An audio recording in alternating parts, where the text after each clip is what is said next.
بصوا في حادثة، انا مش عارف، انا عايز اطلع منهم.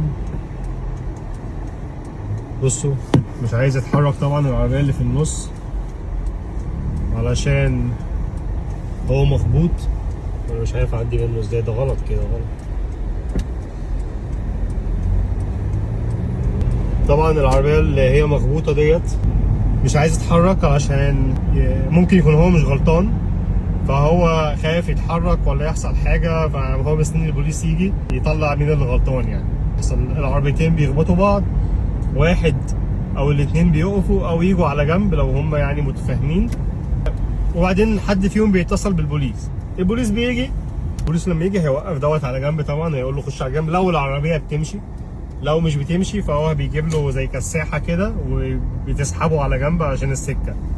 بياخد من دوت التأمين ومن دوت التأمين والرخص، ويسمع من كل واحد ايه اللي حصل. في ناس بتطلع تقول لا انا اللي غلطان وانا اللي دخلت غلط، وفي ناس ما بتقول لا مش انا اللي غلطان او مش هي اللي غلطانه. والبوليس هو بقى ايه بيقرر ويحدد. لو في كاميرا فهو بيجيب الكاميرا، لو مفيش كاميرا فهو بيقول مين اللي غلطان وبيبعت دوت للانشورنس. والانشورنس لما بيجي له الطلب اللي هو الشخص اللي عنده غلطان، فالانشورنس بيبعت تكاليف التصليح للطرف الاخر.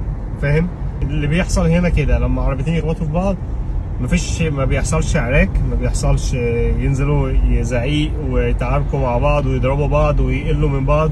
لا، هي ده وارد عشان انت ماشي على طريق، دوت وارد يحصل. فهو علشان كده القانون هنا ما بيسجلش عربية من غير ما يكون عليها تأمين عشان يحمي نفسه ويحمي غيره. بصوا بقى ايه، اسعاف وعربيتين بوليس ومطافي، شايف؟ جايين علشان مش عربيتين بوليس، دوت 3 عربيات بوليس، واحدة هناك خالص، 2 اهوت، وواحدة هناك خالص الناحية التانية. والعربية اهيت عربية حديثة، بصوا واحدة ست قاعدة في العربية، وعربية البوليس اهيت، والمطافي والإسعاف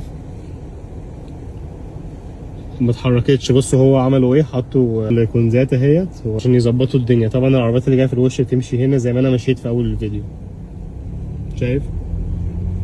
العربية التانية هي اللي عاملة حادثة، وعربية البوليس اللي هي التالتة.